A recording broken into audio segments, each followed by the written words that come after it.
We had to convince our partners that this is a need of time. From the simple challenges like people could not correlate with how such a franchisee company will operate in such a fragmented industry where owners could not even pronounce Oyo. From all those simple to tough problems. So one thing we used to tell each other that we are all problem solvers. That makes again life simple. It is because when we used to hire people from senior background, they will say, what would be my designation? We'll say, you are also a problem solver. You are all problem solver. We'll solve this problem together and the problem will keep changing. So we were fortunate to attract a lot of similar minded people who were so passionate to make impact. And then from that journey where I was heading business development from one city and 10 hotels that we had to expanding it to almost 110 cities within 1 year. So two key things and the learnings that we had that we'll always keep focus on people and process both. People were at heart of what Oyo used to do. People are at heart of what we do today because we don't have any other asset. This is our asset. We are in the service industry, and what kind of impact we make is directly proportional to the kind of talent and kind of motivated team we have. And the other one was from the early days, we were thinking that when this company will be of 1,000 people, then 10,000 people, what are the processes which are required today to be scale ready? So those were two focus areas from the day one, and we were preparing ourselves so that when we were scaling, we were ready for it. The other thing is we always challenge ourselves in a manner we also surprise ourselves. For example, there was a day where we were just signing 10 hotels a month. All of us got together in a room that what will take to sign 100 in a month. So nobody had any idea, everyone thought it's impossible. We got a whiteboard, we started writing, what are the challenges, what are the bottlenecks? From setting up a coordination center for supply managers who will go out, for ready contracts that they will have so that there is no TAT, for a tempo that will be ready with transformation items like linen for the hotel photographer in sitting in that tempo, to having all the content ready and the first set of payments for the hotel ready in advance. We solved it and we signed 110 hotels that month. And from that day, we did not look backwards. So people, process, then challenging yourself. And once you have challenged and you've proven your scale, keep repeating that. So that has worked for us in the early days. Then we wanted to check our product fit in other countries. We were sure that India will continue to be our home market and a very large opportunity. But what about similar markets in Southeast Asia? So in our research, Malaysia made sense. And I thought I'll do a 3-day trip to Malaysia and figure out how the owners respond there. And I came back after 1.5 years. But till that point of time, we were in 12 cities. We had a country head hired. We had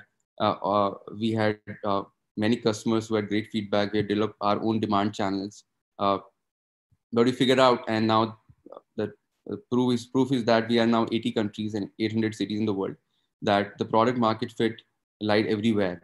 There were unfragmented hotels. There were single hotels with no brand, no capability to run or capture so diverse demand channels which are required for the sustainability in the long run. Then I came back to solve a tough region for Oyo, that is western part of the India. All of us know that, especially cities like Bombay, Pune, and where the hospitality industry has been settled for a while, and there is a gap in demand and supply.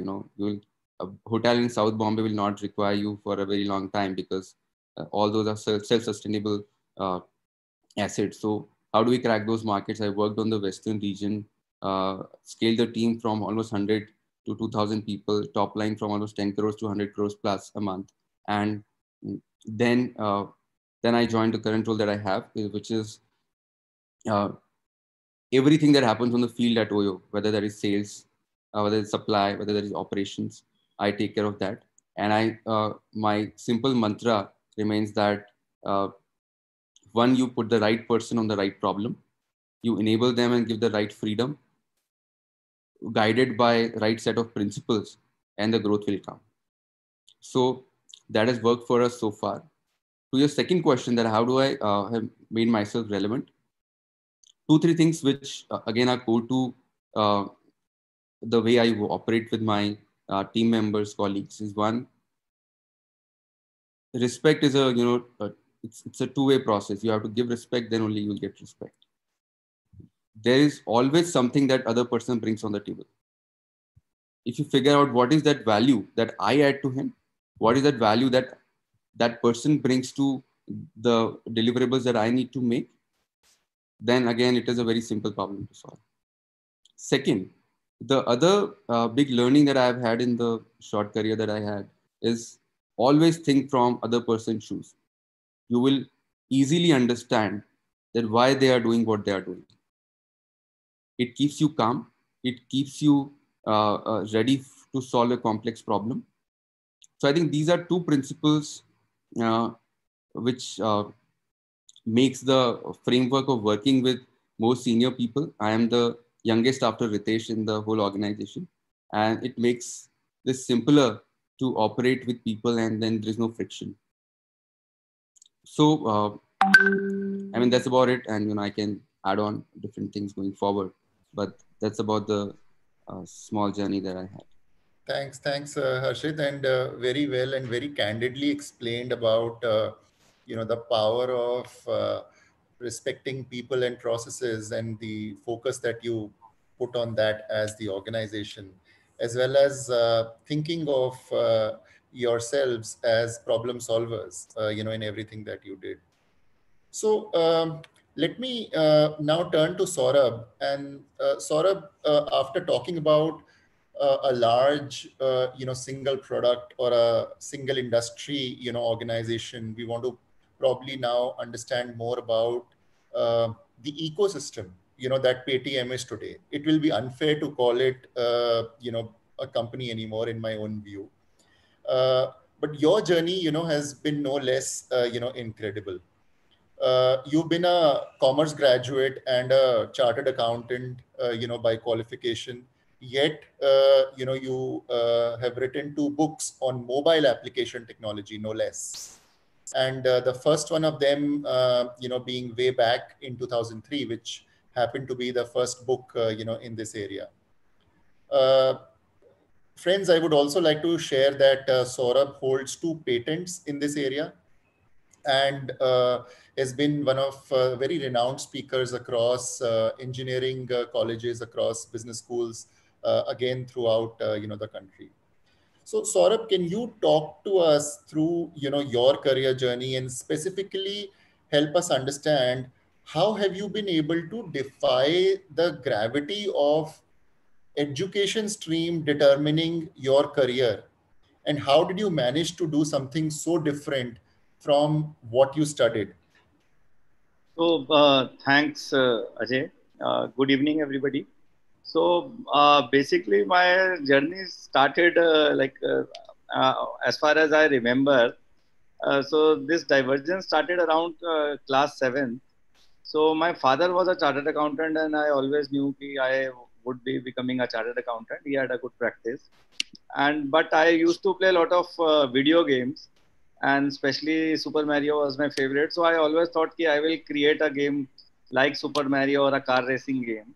And once my mother said that you should do more studies, and I said no, I will create game, and I started learning programming.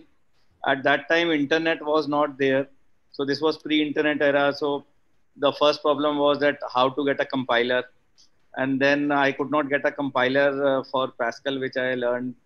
So I did all sorts of self-study. There was even an institute near my house. So because it was a private institute, it was the only institute willing to give me admission, because and I went to NIT. I still remember in 7th or 8th, and they said come after 12th, because we don't take anybody before passing 12th. So I had to do self-study. I was creating a game, and years later, when these days I'm reading a lot of books, etc. So I came to know that this is called maker education. Once you start building something, you have to learn. So I dabbled into artificial intelligence, because I realized that I can create graphics, I can create programs. So I even started learning artificial intelligence in class 11. Unfortunately, what happened in my life, personal life, was that in 10th, my father one day he said that तेरे को हम engineer बना लेंगे. And this was on May 13th, and unfortunately on May 14th we had an accident and he died. And this May 14th, last week, it was 25 years since his death. So what happened? He died, and my brother also died in that accident, and me and my mother had to be on bed for 4 or 5 months. So what happened? Everything changed for me. So one day my mother said, अगर तू CA करेगा तो तेरे को office अपना संभल जाएगा and घर पे ही रहना होगा. अगर इंजीनियरिंग करेगा तो you because at that time there were no private colleges in Delhi. So she said अगर IIT दिल्ली में या Delhi College of Engineering में admission नहीं हुआ, which was obviously relatively difficult to predict in class 11. So she said, so then you would have to go to South India, and I don't want to send you to South India because I was the only sole surviving member besides her in the family. So she said, CA kar le. And then I also realized कि all my friends who had taken science, they were more into physics and chemistry. Nobody was doing computer science. Even computer science was just one subject, and they were, I used to say that they are wasting their time in physics and chemistry because everybody wanted to become a computer engineer at that time. But as you all know, science में physics chemistry में ज़्यादा time लगाना पड़ता है. So then what I realized was that because they are also spending 80% of their time on physics and chemistry, which are not helping in computer science. So for my mother's wish, I could do chartered accountancy, and I would get a lot of time to do computer programming because generally in accounts you can study for 2-3 hours and then you are free. So I did that, and in parallel I started doing a CA after 12th, and so because I was a child, I didn't realize that there is such a wide gap between arts and science and commerce outside of school. So I used to think that there is a little bit of difference. I can do self-study. And fortunately for me, internet came around that time when I passed 12th, and then I could order books from Amazon. So I started ordering books from Amazon. This was around 1999. And I still remember it used to take 1 or 2 months sometimes for books to come from America. And I started dabbling into artificial intelligence and Java programming. And then one day, fortunately for me, I got to attend a seminar from Nokia. It was on mobile technology, and my CA exams had just completed, and it was just next day. Had the event been just 2 days earlier, I would have missed it. So I attended that event, and जैसे I realized कि जैसे Newton की life में होता था ना कि he saw an apple falling. So I realized कि मेरी लाइफ का एप्पल जो है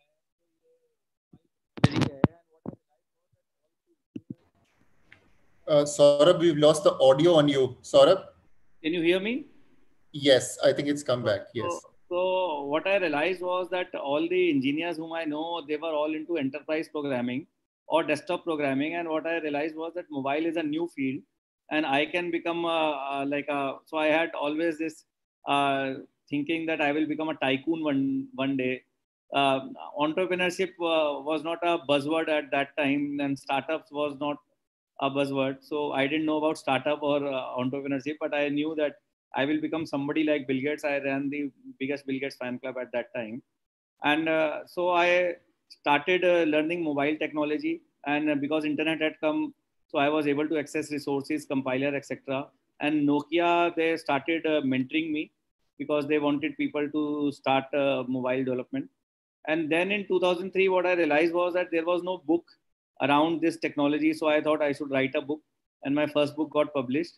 And during that time, I also got a contract with Reliance Infocom. So I started giving games to them. And slowly, like I started going into the industry. So one thing which I would like to tell is that many people feel कि right time पे right place पे होना बहुत ज़रूरी है. I was at the right time, at the right place, but unfortunately, at that time, it was feeling wrong time at the wrong place. Because in 2005, even after book, I thought I should open a mobile development institute. So at that time, there were no jobs in that sector. So institute could not get students. I was building apps, but people were not giving any contracts for apps. I was providing games to Reliance Infocom and Tata Teleservices, but at that time, they were not charging their customers, or people were not downloading mobile games. So at that time, things were very difficult. Fortunately, I met Vijay at that time. Vijay is the founder of Paytm, and I met him at that time, and I met a lot of other people who are now very senior in the industry at that time. And what I realized was that if you are a innovator and if you are new in an industry, and if that industry is also new, then the industry is relatively small, and you get to know a lot of people, and that doesn't help in that at that time, but that does help after 1 decade. So all the people whom I made friends during that time, all people are now senior people in industry. And what I realized was that जो उस समय I used to feel कि it's bad time. That was the best time for networking for me. And slowly my startup grew. And then one day Vijay said कि यार मेरी company join कर लो. And because I was running a startup, so I thought नहीं क्या जरूरत है join करने की. I didn't join it. He once again met me after. मतलब I used to meet him once a year type of a thing. So he again said, but उस समय मुझे लगा. Then he again said to me to join the company after demonetization. And after demonetization, as you all know, कि Paytm बहुत बड़ा हो गया था. And what I realized was कि this is an opportunity that can like change the career. Also, Paytm was doing such great work that I realized कि मतलब Paytm was changing the destiny of the country. So I realized that I should be part of this journey. And I joined Paytm in 2017. First, I joined it part-time. Then I joined it full-time around 2018. That's a very helpful intro and a recap of your career journey, Saurabh. So thank you so much, for sharing that. Let me turn to Saurabh. So let me turn to Harshit now. Harshit, there are a number of questions around the evolving operating environment and how is Oyo faring amongst all of this.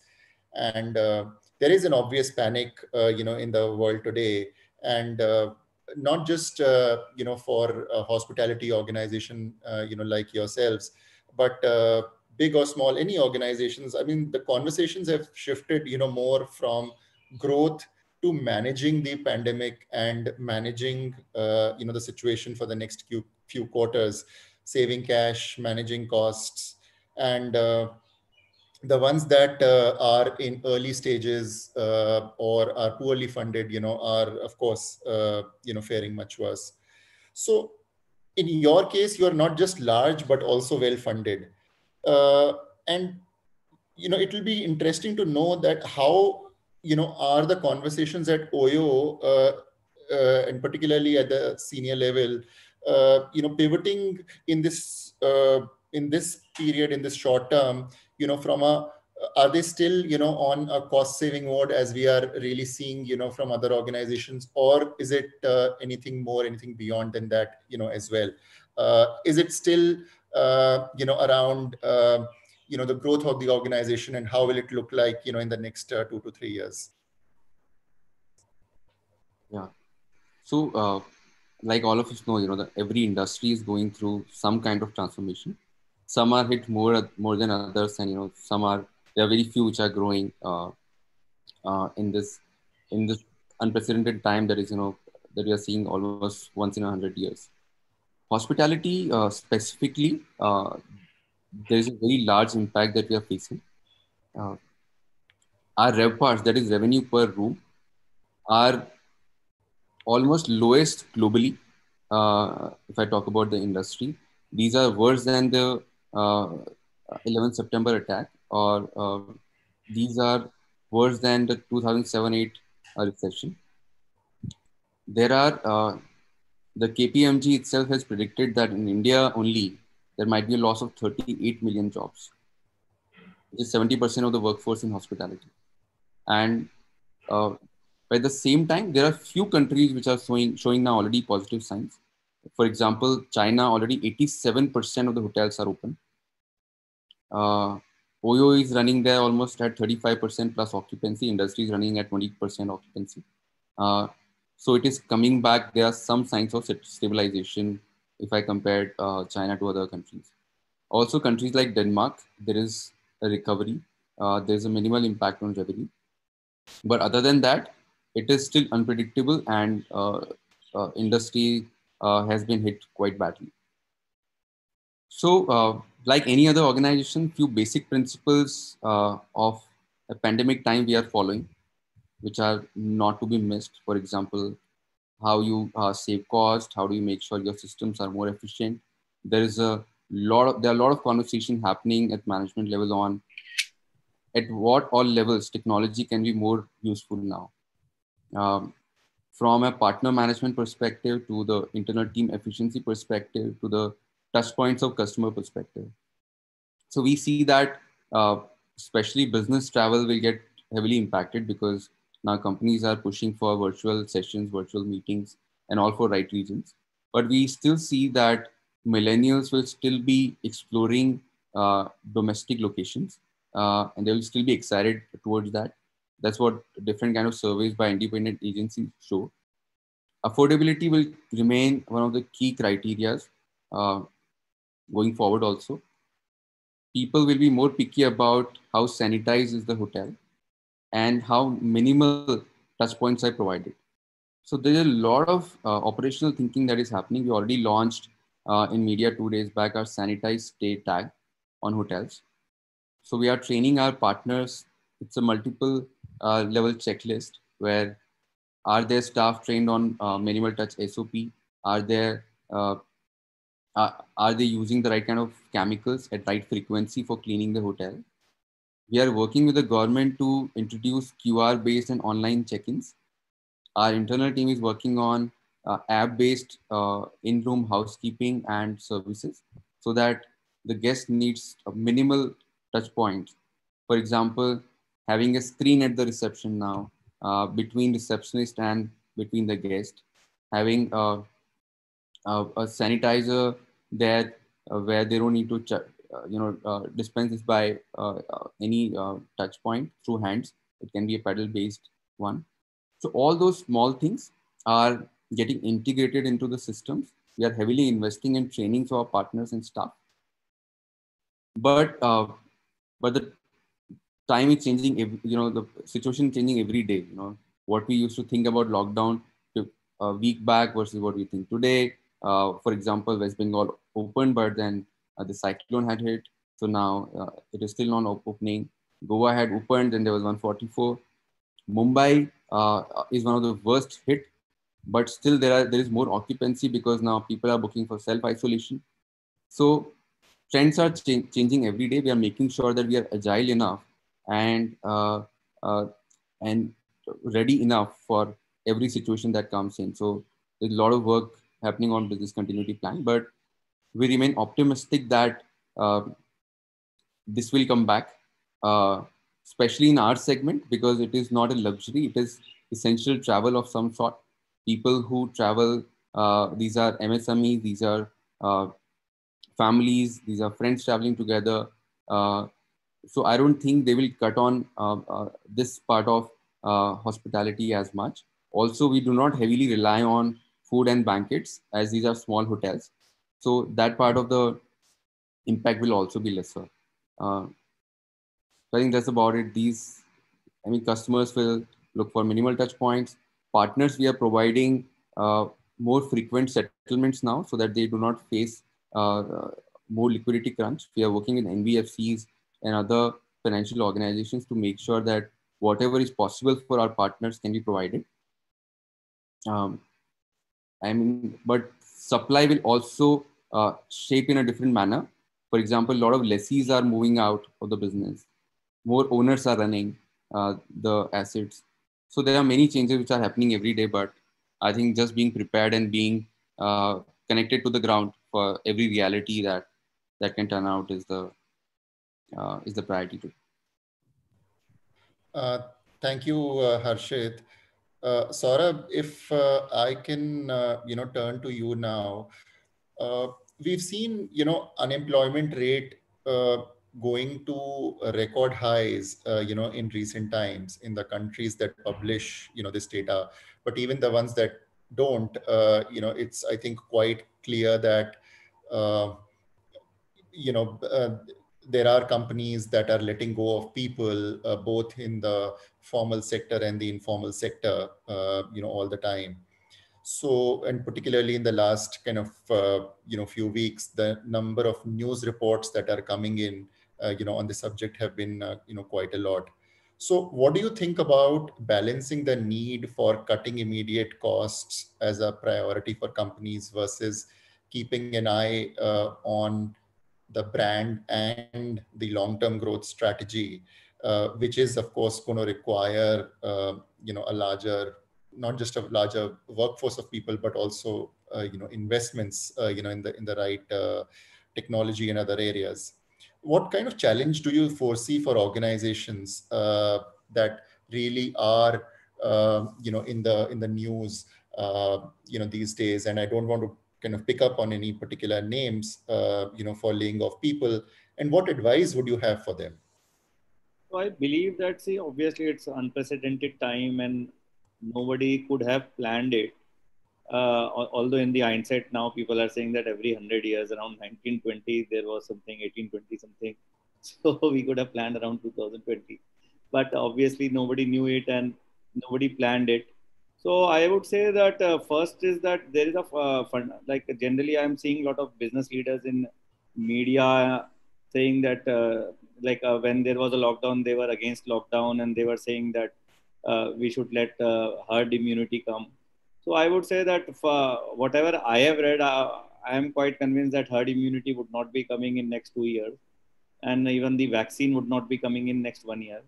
So this is the new normal, I think, for the next clearly 1 year. So for 2020, I would not see things going back to pre-March days. I say it pre-March because people believe that that was the normal, but I believe that world would never be the same again. Like Harshit was saying that now people are getting used to Zoom. And for example, I can share my personal life. So last year I was running from city to city doing events and speaking in various colleges or startup events. And I was actually missing my family a lot, and I was in fact not able to meet my kids. So right now I'm doing attending more events, speaking in more events, but the work-life balance has suddenly improved. So I believe that most corporates would have this new way of working, and people have started liking work from home. So maybe 100% work from home would not happen, but 50-50 may happen. So with that in mind, there would be macro changes. Obviously, some of the startups which were into online food delivery, etc., would be badly impacted because people don't like to order food now. In spite of no touch food delivery or any level of sanitization, there is always a psychological thing involved in it. So most organizations who are into such areas, I think, would have to downscale.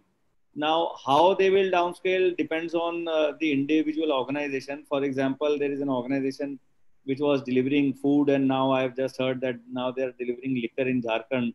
So those kind of pivots would be there. I think such things would be happening because there would be new opportunities. So people would have to be agile.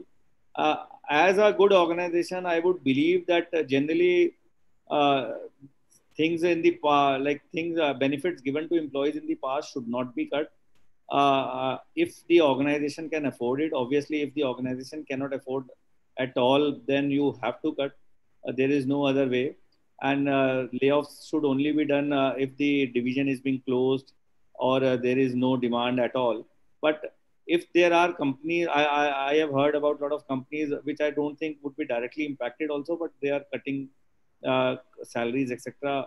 I have like read in media.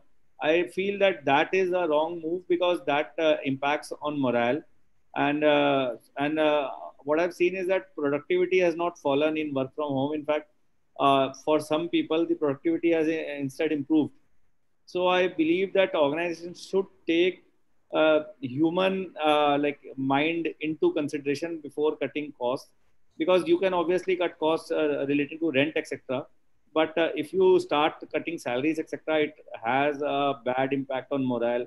But I am quite hopeful that this situation would be a good situation for starting of new startups, because many people work in organizations only due to salary, and when their salary would be cut, they would be impacted, and they may start their own startups. And initially you have to bootstrap. So if somebody has a little bit of saving, they can survive this 2020. And my own personal prediction, although I am not an economist, is that in 2021 we would have a very good time. And if you see history, from 1920 onwards, there was a big boom around the world. The reason I feel is that every day RBI and all the central banks are cutting the interest rates, and more the interest rates are cut, more liquidity will be there. And once we have some equilibrium in terms of daily life, so I feel that people would get used to all wearing these masks and sanitizers and working from home. And after 6 months, I believe that things would be relatively better than in next 2-3 months there would be a lot of pain, because the way statistics are growing. I was talking to some friend, and she is into some corona relief related work in government. She said that if every 10-15 days you start doubling, so by August we would have millions of cases in India if the same situation continues. So I believe that next 3-4 months would be very hard for the country. But after 6 months, the peak would already the peak would be falling, and the cases would be falling, and the liquidity would be ample. And I believe that many companies from China and other countries would be coming to India. And I believe 2021 would be a very good year for the industry. But unfortunately, we have to spend this 6 months, which are very difficult for the industry. And uh, as industry, I would say that we should try to help employees, but if it's not possible financially, then I believe that most employees are now willing to take salary cuts if there is no other possibility by the company. Thanks, Saurabh. Harshit, let me just put you one final question from my side before I pick up some audience questions here. And if you just see the immediate impact of the pandemic and the startup culture and the ecosystem, there is an obvious fear amongst the people who are either working with startups or the ones that are potential candidates, employees, for these startups. They are on the edge, and there is a genuine, reason for their concern, because funding is drying up, and operational challenges, are galore, all over. So, what advice would you have to such people, who are either working for startup organizations today or are potential candidates for them, want to make a career with them, or want to develop, their own startups, after education, after completing, their engineering or, MBA degrees. Do you see a change, or do you see a change in that mindset, when you talk to students of B School, and what kind of advice, would you have for them? Simple question, Ajay, but very different dimensions to it. I think one, like Saurabh also said, necessarily it's not true that all startups are doing bad in this situation. One, it is also an opportunity for many new people are starting up. I see a lot of angels now become even more active. There are VCs which are increasing their fund size. People are even more excited now, because if you see 2007 to 9, 50 of the tech unicorns that we have today were started in that point of time. 500 of the 50% of the 500 Fortune 500 companies were started in a recession time. So it is an extremely good opportunity for people to pivot, transform them, and move ahead of the time. So I see that it is not true for every company. Like startups are also different sizes of company itself, right? So not what is true for industry, it is true for them. So it is opportunity for some. It is a tough time for some, but they will have to turn this, the challenging time into a meaningful transformation time, I would say. For people who are working there, I mean, firstly, the managers will have to ensure that they are honest and transparent in the transparent in the conversation that they are having. If what I've seen is if people buy in, they understand the situation of the company, they support it. Right. So, for example, we had two choices. We either could lay off people or we could ask them to go on leave with limited benefits. So we wanted them to have medical insurance, other insurance facility. So I made sure that we did not lay off any one person. Everyone was the people who were selected in that group were sent on leave with limited benefits. Also, it was not over email. It was not over one short discussion. Every person had an individual conversation. Every person. So, how do you ensure that you continue that empathy? You understand their challenges, talk to them. Every person who is on leave with limited benefits is talked to by their managers on a frequent basis. We track it. Are you checking their well-being? Do they need any help? People who were on leave with limited benefits, if they had a COVID case in the family, we support it. So how do you make sure in your honest capability, whatever you can, you should do, rather than uh, making it a binary decision. So that is one. On second, for people who are aspiring to be part of startups, one, I think it is a time people will have to upskill themselves to the changing needs of time. uh, they will have to pick up few skills and use this downtime to make sure that they are learning them, whether that is data science, whether that is um, design capabilities. But few critical things which I say for individuals will continue to be essential even in the times going forward. One is creativity that no technology can take away from you. Second is collaboration, because collaboration is another important aspect that is even more important now. Companies, even if I talk about supply chain, one thing cannot change without a collaboration with all the companies in the chain. They will need to evolve. So it is also true in my, let's say, for example, our organization. If I change something in my vertical versus other don't change, so collaboration has become even more important as a skill and as an essential tool while working anywhere. Third, they will have to be resilient and agile. One month down the line, we might say the situation completely different. We don't know it.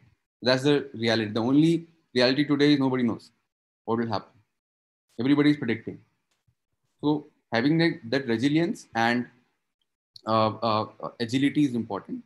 The other tip that when I talk to students or potential candidates, is that it is a great time to expand your personal network in a meaningful manner, rather than saying I reached out to 2,000 connections and I made my LinkedIn now to 30,000 connections, versus saying that how meaningfully I interact with people about my ideas and about the things that I can contribute with. So I think these are few tips which uh, people have to internalize, and will have to move on with the new world and reality that we live in. Thanks, Harshit. There are a number of questions, on OYO, which I'll come to you, in a moment. But let me turn to Saurabh. Saurabh, there's a question for Paytm, around safeguarding, the transactions further. I'm sure there is a significant spurt that, you are observing, right now. So is there, so the question is, how do you safeguard transactions against infection in the COVID era? I'm presuming that the question is more about, the enhanced, need for cybersecurity, in today's times. Are you working probably more, in this area to ensure, audience transactions, user transactions, remain safe? As a company, we always try to make it secure. We can't hear you again, Saurabh. Can you hear me now? Yes. So as a company, we always try to make the transaction secure. So after I joined the company, I started getting messages from people who knew me whenever there was something. So I have seen that there are basically 2-3 kinds of security issues. So one is that as a company, technically we are purely secure. There is no issue.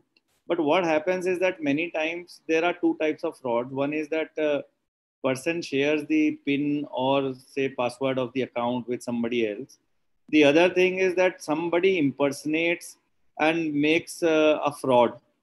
So these are two different kinds of fraud. So for example, I have seen people like who were scammed into basically giving their passwords or PIN number. So see, those kind of things are called phishing, and they are relatively very difficult for a company to stop. I think it's more like for the industry and the government to come together and make cyber security number one priority. I have even talked to some of the people who, in cybersecurity, and they say that there are the number of cases is relatively quite large, so it becomes difficult to track and basically get all the crooks to jail. But if you see as a percentage of the transactions, the such cases are relatively less. So it's not that everybody is getting it, but obviously, even if there are a few thousand cases, I believe that industry should come together and try to resolve that. But it becomes very difficult because I see every day that whenever somebody, so a few months ago, somebody was sending spam SMSs and they were saying that do your KYC call. So when that SMS came to my mother, she said we should call. तो मैंने कहा आप क्यों call कर रही हो आपके case में तो I am there. So I believe that people are not that much tech savvy and they are fooled into it. But I believe that thoda sa the benefit after this corona crisis would be that because now everybody is into WhatsApp, Zoom and all. So people are getting more tech savvy and they will start understanding that these are spams, etc.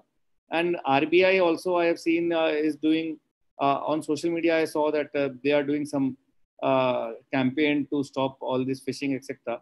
But it becomes very difficult when like for example, if you don't lock your house and somebody comes and snatches things from you, it becomes very difficult to stop that. So it's same thing. If you give your PIN or password, then it becomes very difficult. And another type of fraud which I have seen is that people claim to be somebody else and they become online merchants using WhatsApp, etc. They become that, and then they don't provide the service. In that case, I would say that it's not a company cannot do anything because you have made a payment to say person X, and if that person X is fraud, then obviously you cannot do anything. So I would say that we should only buy from proper merchants on proper online portals, and buying on WhatsApp, etc., or through calls, etc. I don't believe it's very safe. So as a company, although technically we are safe, but there are issues which I feel as an industry and government they can come together and they can try to do a public campaign regarding that. 100% I don't think it can stop. It's similar to corona. Like it's very difficult to stop at the government level or at the corporate level. It depends on the individuals, and even individuals generally are fooled into it. So it becomes very difficult to stop it psychologically. Thanks, Saurabh. Harshit, the question on the future of the hotel industry, and particularly around tariffs once the lockdown, is lifted. So, what do you see as your outlook on the tariffs? Are they going to go down, remain the same after the lockdown across categories?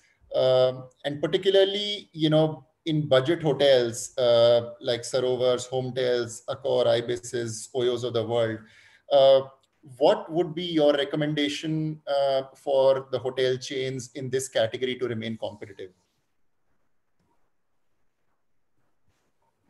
I think tariff is a function of two things. One, what are competitors doing?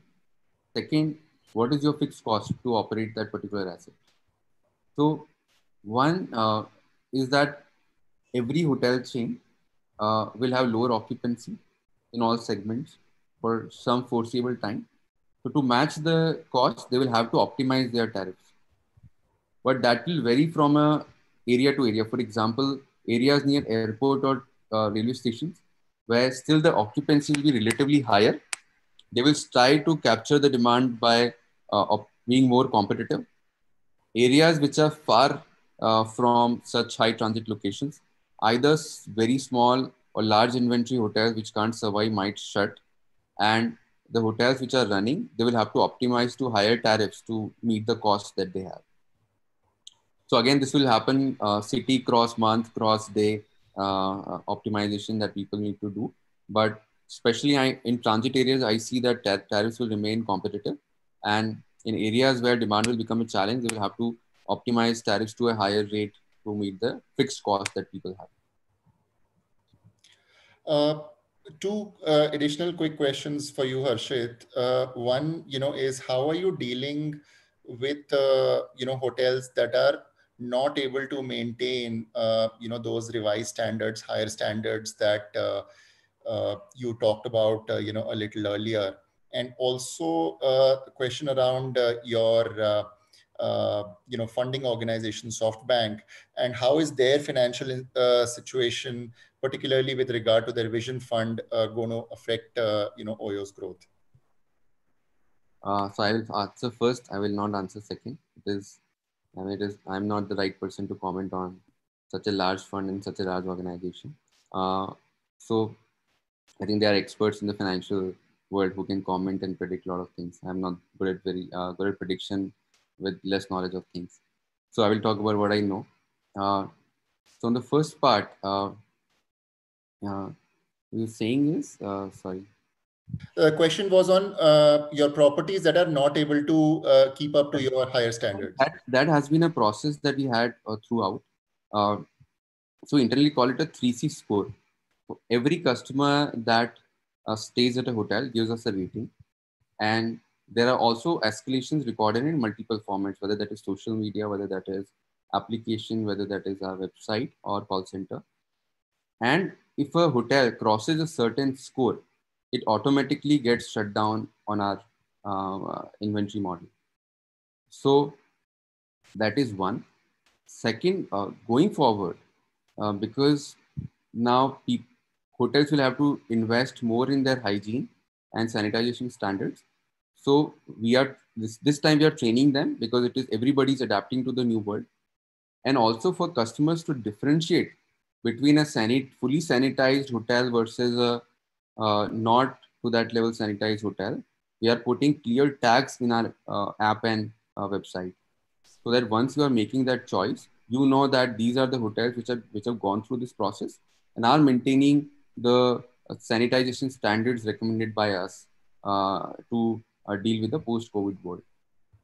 So one, that normal process of managing escalations and making sure the quality is delivered to customers will continue.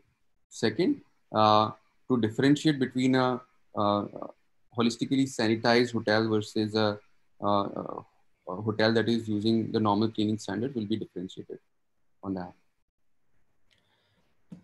Thank you, Harshit. Saurabh, if I can turn to you now. So this is not, question on Paytm and, OYO, I think as we've probably got from most of the audiences. There's a question on business models. So in future and in the next, few years, particularly, what do you see the business models that are going to be more successful versus the ones that are likely to be less successful? Is there any immediate trend that you are already picking up from the market right now?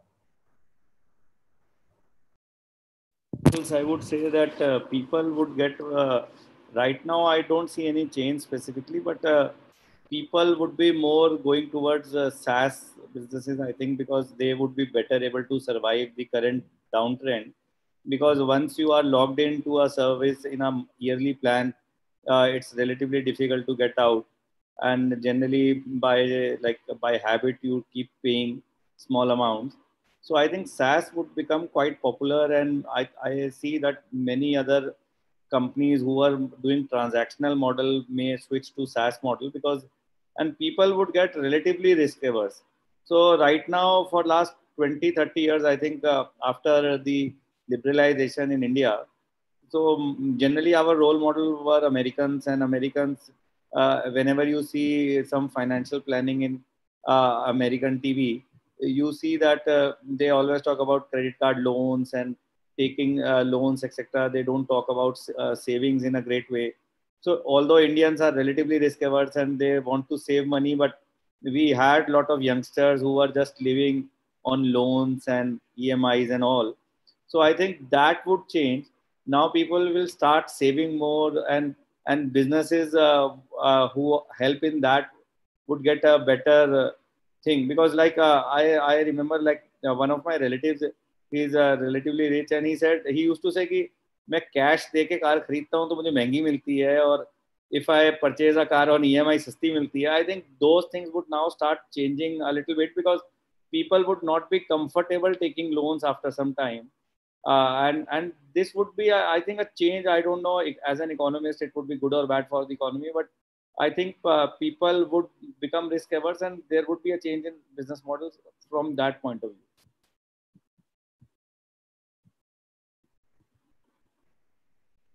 We cannot hear you, Ajay.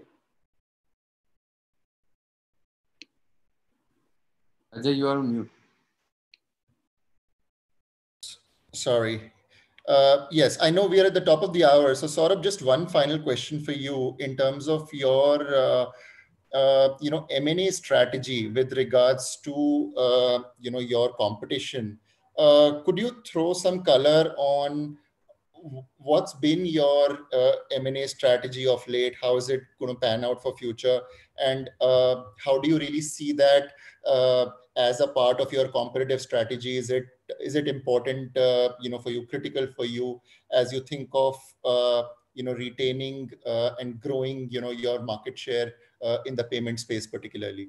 Paytm generally, like in payment, we have not done many acquisitions, but in specific categories, for example, we wanted to go into hotels, so we had bought a hotel startup. Then we wanted to go into events, so we had bought a events related startup. So Paytm generally, whenever it wants to be a category leader, obviously buying startups helps. But in our company, like generally in payments, we are relatively quite strong, and generally I have not seen any major acquisitions in that space. But I think in Paytm, I would say that we are relatively very agile. And what I've seen with Vijay is that, मतलब, I was once talking to him. I said, आपने बिल्कुल lean startup पढ़ के book चलाते हो, lean startup book पढ़ के company चलाते हो, बिल्कुल ऐसा लगता है. Because so if you read lean startup book, so it always talks about being lean, being agile, pivoting whenever required. So Vijay, बिल्कुल he goes through that, and whenever there are opportunities, he is very fast to act. So in our company, we say the number one priority is having speed in everything. So we are, I think, now relatively agile, and if whenever there is an opportunity which has a good synergy, we will look into that. But generally, as a company, till now, we have always been buying startups if we wanted to go into a category. We didn't buy in payments that much. Thank you, Saurabh. That was extremely, helpful. And thank you, Harshit. We've gone past our stated time, now. But really thanks once again, for your candid views on a range of topics. This conversation on, post-COVID scenario and, how do we all remain resilient, to this is just beginning. This is not the end. This is just the starting, of this conversation. So I'm sure there will be, several forums where we will keep on conversing, with you both, as well as several others, learned members, on this panel, to just continue to, remain informed and remain agile about our understanding, on these subjects, and how do we, continue to survive and grow. So thank you once again, for your time. Thank you, audience, for throwing in, your questions, being attentive and participative. And we'll see you all in another session, pretty soon. Thank you once again. Thank you. Bye. Thank you.